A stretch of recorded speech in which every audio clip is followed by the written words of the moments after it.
அதிகாலையில எழுந்ததும் சூரியனை பார்க்கறத வழக்கமா வச்சிருந்தாரு ஒரு அரசர். வழக்கம் போல அன்னைக்கும் அந்த சாளரத்தை திறந்து பார்த்தாரு அரசர்.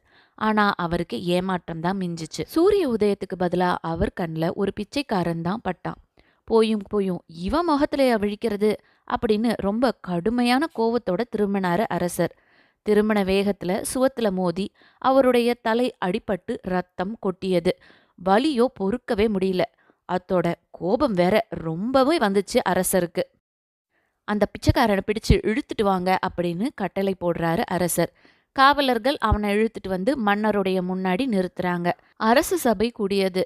தனக்கு காயம் ஏற்பட்டதுக்கு காரணமா இருந்த அந்த பிச்சைக்காரனை தூக்குல போடணும் அப்படின்னு தண்டனை கொடுக்கறாரு அரசர். கலகலன்னு சிரிக்க தொடங்கினா அந்த பிச்சைக்காரன்.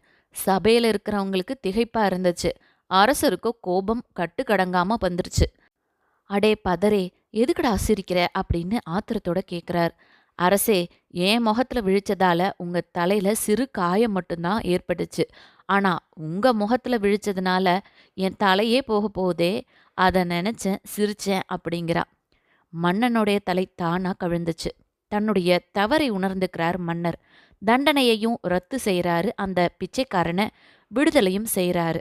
எது நடந்தாலும் தைரியமா இருங்க, தைரியமா எதிர்கொள்ளுங்க. ஆபத்துல இருந்து வெளியில வர்றதுக்கான வழி நமக்கு தெரியும்.